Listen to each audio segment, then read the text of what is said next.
ravie de te retrouver dans ce taroscope du mois de juillet. Et déjà le mois de juillet, et puis comme on change de semestre, en fait j'ai eu envie de faire un tirage un peu différent.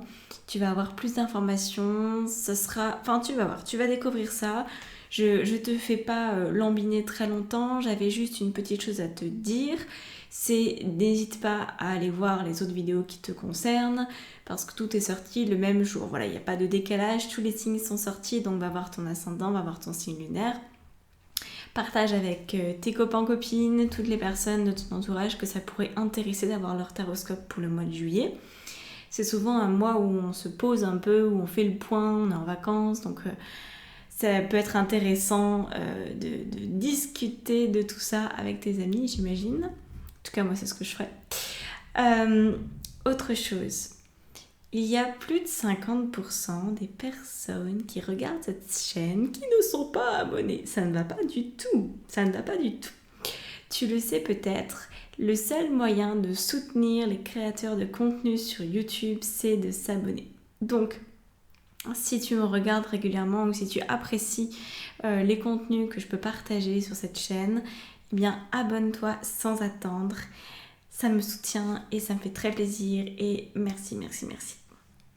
Je te laisse donc avec le tirage. Bon voyage, bonne découverte et très bon mois de juillet à toi.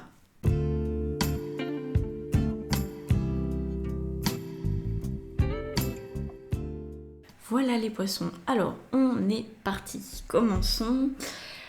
Donc, on va commencer par là, l'espièglerie, et on va arriver aux projections. Donc là, c'est là d'où tu viens, fin du mois de juin, début du mois de juillet, et là, la fin du mois de juillet. Ici, on a le focus. Donc apparemment, il y a un changement qui est en cours, un changement qui va être très positif pour toi et qui va te permettre de voir ta vie sous un nouveau jour. Donc on va voir de quoi il en retourne.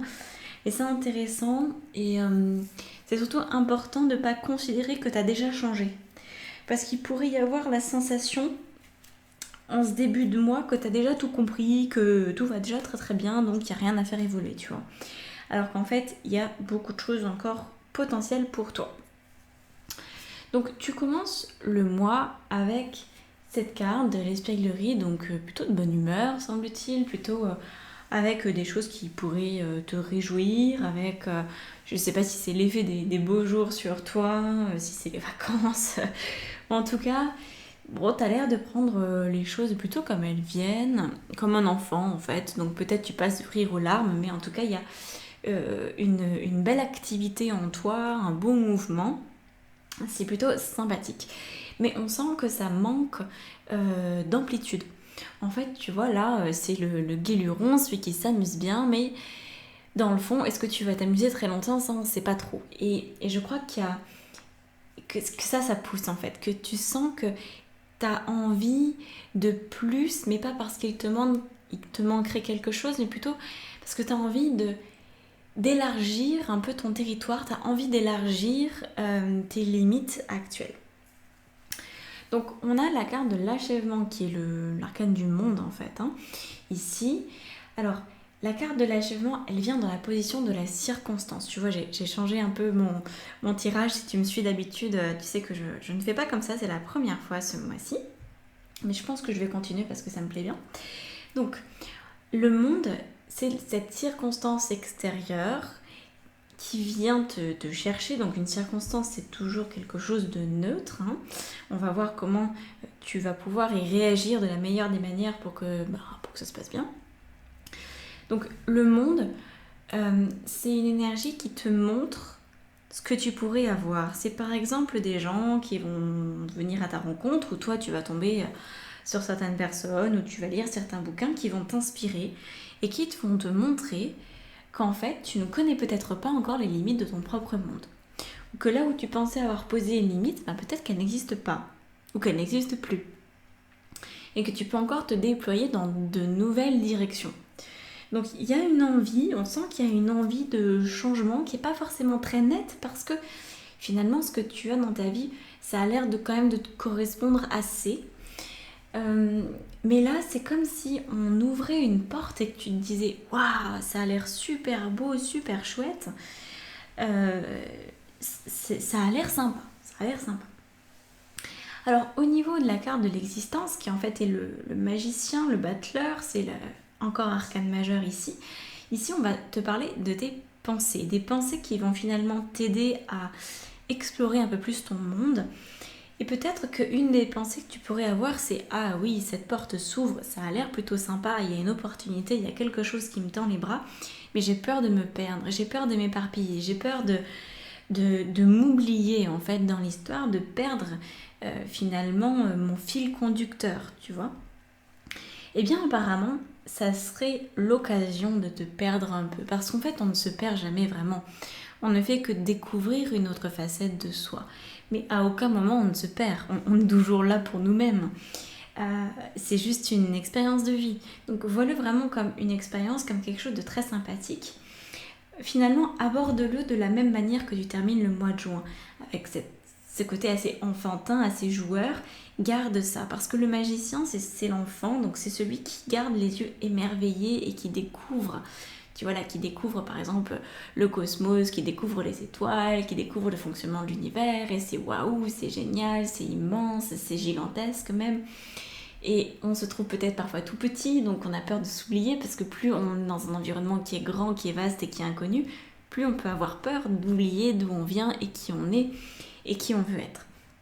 Mais là, au contraire, dans tes pensées, vraiment alimente des pensées qui sont celles de la contemplation. C'est je contemple, je trouve ça magnifique, j'ai hâte de découvrir toutes ces potentialités-là, j'ai hâte de rencontrer d'autres cultures, d'autres mondes, d'autres façons de faire. Donc il y a une ouverture au monde qui est très très très importante pour ce mois de juillet, peut-être à travers des nouvelles rencontres tout simplement, peut-être à travers des lectures ultra enrichissantes, peut-être simplement que tu vas regarder le monde sous un nouveau jour, et je pense que c'est surtout ça qui va se passer, au-delà d'un support comme un bouquin, un film ou une rencontre qui est vraiment un truc très matériel, hein, qui est très, on va dire, palpable. Je crois que c'est surtout ton regard qui va changer sur le monde. Tu vas voir le monde beaucoup plus vaste, beaucoup plus étendu. Parce que tu vois, d'ici la fin du mois, on a la carte des projections, donc du 7 de coupe, qui finalement va te permettre, non pas d'être dans une nouvelle projection, mais de changer de point de vue, de changer de manière de voir ce qui est dans ta vie aujourd'hui. Donc par exemple, à la place de voir je sais pas, un arbre, eh bien tu vas voir la vie dans l'arbre. C'est-à-dire que tu vas te sentir, je pense, beaucoup plus connecté à la vie. Alors à la nature, pourquoi pas aussi, évidemment, mais à la vie dans ce cas-là de plus large. Tu vas te sentir beaucoup plus vivante, beaucoup plus reliée au monde. Et c'est ce qui va venir, là j'anticipe, mais c'est ce qui va venir potentiellement pour toi. Donc voilà, laisse-toi libre de te perdre parce que tu ne te perds jamais vraiment. Donc accueille ces pensées de découverte.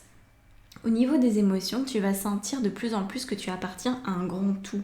C'est une belle leçon d'appartenance pour ce mois de juillet, où tu vas te rendre compte que ce que tu fais, en fait, tu le fais pour toi, mais ça a forcément un impact sur ton entourage et sur le reste du monde, même si c'est dans l'inconscient collectif, même si c'est dans l'immatériel, ça a un impact. Et donc au niveau émotionnel, ça va vraiment te donner une forme de satisfaction parce que tu vas sentir que tu es connecté, que tu es relié aux autres êtres vivants, aux minéraux aussi, aux végétaux, aux animaux et puis évidemment aux êtres humains. Il y a une plus grande connexion qui va pouvoir s'établir, une plus grande force de communication. Donc n'aie pas peur de l'autre, quelle que soit la forme que l'autre peut prendre, et accueille l'autre comme étant un terrain de jeu dans lequel on peut interagir et créer des nouvelles connexions, créer des nouvelles manières de vivre. Donc il y a peut-être plein d'idées aussi qui vont te venir, qui vont te permettre de modifier ton quotidien, de modifier ta façon de vivre, de modifier ton regard sur l'autre, sur la différence, etc., etc. Il y a énormément de sujets qui peuvent être abordés, que ce soit dans ton couple ou dans ton domaine professionnel, peu importe. C'est très global en fait tout ça, tu vois, c'est vraiment comment est-ce que je décide de voir mon monde. Est-ce que quand je vais travailler, je décide de rentrer dans ma voiture et d'allumer la musique et puis d'attendre que la route se passe, ou est-ce que quand je rentre dans ma voiture, Je vois toutes ces personnes qui ont permis que j'ai une voiture aujourd'hui et toute cette chaîne d'êtres humains qui finalement concourt à mon confort personnel d'avoir une voiture et toutes ces infrastructures routières. Est-ce que vraiment je me rends compte que j'en profite, que mes impôts payent ça et que c'est assez génial. Tu vois, c'est vraiment dans cet état-là, c'est que tout ce que tu fais ou tout ce qui se passe dans ta vie, c'est forcément en lien avec le monde. Et il se pourrait bien que tu te sentes de plus en plus relié à l'autre. Alors ça veut pas dire que tu es obligé d'être noyé dans une masse d'amis et que tu deviens ultra social. Ça veut juste dire que tu comprends que si l'autre, par ses actions, a une interaction avec toi, consciemment ou pas, disons que ça a un impact dans ta vie, hein, le mec qui fait ta voiture, ça a un impact parce qu'après toi tu as une voiture. Ça va te permettre de te rendre compte que toi, tes propres actions ont aussi un impact sur la vie des autres. Et donc, au niveau des actions que tu mets en place, justement, parlons-en. Une fois que tu t'es autorisé à découvrir un nouveau monde et que tu sens que tu fais partie du monde, que tu fais partie de ta société, que tout ce que tu fais a un impact et du coup tu te sens en lien, tu te sens en communication, eh bien la carte des actions ici, qui vient avec Nous sommes le monde, te permet de poser des actions qui rentrent en cohérence avec ce que tu souhaites, avec la manière en fait dont tu souhaites voir le monde évoluer.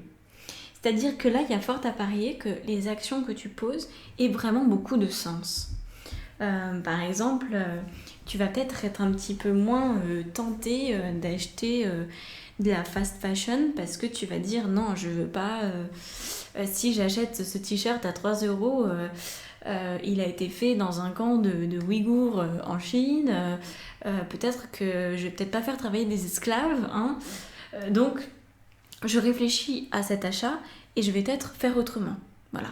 Parce que tu sens que tout ce que tu fais, finalement, ça a une action sur la vie d'autres êtres humains. Et selon les choix que tu poses, ça va créer un nouveau monde pour toi. Et donc là, finalement, à la fin du mois, tu te retrouves à sortir complètement d'un espèce de moule. Peut-être que c'est pas tout à fait le mot, parce que je te sens pas non plus dans un moule avec l'espièglerie, t'es quand même assez libre dans ta tête. Mais il y avait quand même encore peut-être un manque d'information ou de compréhension du monde sur le fait que quand toi tu fais quelque chose, ça agit sur quelqu'un d'autre. Et là, tu commences à comprendre par différentes choses qui vont se passer au mois de juillet dans tous les domaines possibles et inimaginables. Tu vas vraiment être en reconnexion avec l'humain, avec le vivant. Alors, on va regarder ici la carte de tes guides, la carte de la détente. Alors, ça va t'aider à ne pas te sentir perdu. Je sais que les poissons, parfois, ils font des tours et des détours, mais tu ne risques rien, donc voilà. Alors, je te la lis. Tu as tout le temps qu'il te faut pour réaliser tes désirs. Place tes mains avec douceur sur ton cœur et autorise ton souffle à te guider vers un espace de paix à l'intérieur. Imagine que tu es baigné dans une lumière dorée qui s'écoule du cœur éternel de Dieu. Moi, ton ange gardien, je suis avec toi. Laisse-moi entrer dans ton cœur. Tu vas réaliser beaucoup plus de choses si tu te concentres sur ce qui est le plus important dans la vie, l'amour. Alors, j'aime bien cette carte parce qu'elle est tout en simplicité, de la détente. Tu vas prendre ton temps, tu vas te laisser exister, tu vas te laisser découvrir. Et puis, ce truc-là, le plus important dans la vie, c'est l'amour. Oui, c'est ça que je pense que tu vas comprendre d'ici la fin du mois, c'est que chaque acte que tu poses, autant que ça soit fait avec une énergie d'amour derrière. Donc ça va aussi te permettre, je pense, de dépasser certaines peurs liées à ton passage à l'action, parce que quand on agit par peur, on reçoit de la peur et on impacte le monde avec encore plus de peur. Je crois que tu as compris que le monde, il souffre assez, il a suffisamment de peur en ce moment pour pas en rajouter. Donc, toutes les personnes qui commencent à comprendre, qui commencent à s'éveiller à leur propre sagesse, qui commencent à savoir que on peut complètement choisir qui on est, ce qu'on pense, ce qu'on ressent et ce qu'on fait, alors vraiment, c'est à toi de faire ce pas-là, de semer tes petits cailloux blancs pour que d'autres puissent les suivre plutôt que de mettre des cailloux noirs, parce qu'il y a suffisamment de cailloux noirs, on en a un peu marre. Alors, on va rajouter des cartes. Des cartes. Hop. Alors, c'est des cartes qui vont nous servir après dans l'extension, mais je vais te les montrer parce que tu sais, l'inconscient, il aime bien. Oh, magnifique, on a encore le monde. On a encore le monde qui vient. Donc il y a des messages symboliques, hein, c'est très symbolique dans les cartes. La force. Génial. Alors, je décale tout ça parce que sinon on n'a plus assez de place. Sur le battleur, qu'est-ce qu'on met? Ah oui, le 10 d'épée. Ouais, c'est ça. En fait, tu as peur de t'épuiser, à commencer autre chose, mais n'aie pas peur, n'aie pas peur. Le 7 de coupe, alors le 7 de coupe, il vient 2 fois. Il est là dans tes émotions et il est là à la fin. Donc ça, on va l'analyser parce que c'est intéressant. Ensuite, sur Nous sommes le monde, tu as le valet de bâton. Yes. Donc les actions, il y a du changement. Là, on a le 8 d'épée sur le changement. Je pense que tu vas arrêter de te prendre la tête. Et là, on a le 5 d'épée. Donc on va voir si on rajoute des cartes. J'ai oublié le petit cœur. Petit cœur de la détente. Ah, le chariot. Yes. Ok, ça marche. Pas mal d'arcades majeures pour cette extension. Donc pour avoir accès à l'extension entièrement avec toutes mes explications qui vont suivre, tu trouves dans la description, dans la barre d'informations sous la vidéo, tous les liens et du coup tu t'abonnes, tu choisis ce que tu veux et voilà, tu as accès à tout ce que je peux proposer dans le descriptif de la vidéo. Voilà, donc je te souhaite un très très beau mois de juillet. N'hésite pas à t'abonner si ce n'est pas encore fait, si mon contenu te plaît surtout. Et puis, profite-en, il y a une nouvelle aventure qui t'attend, il y a des belles découvertes. N'aie pas d'a priori, ça va très bien se passer et ça va te permettre de grandir. Voilà, à bientôt!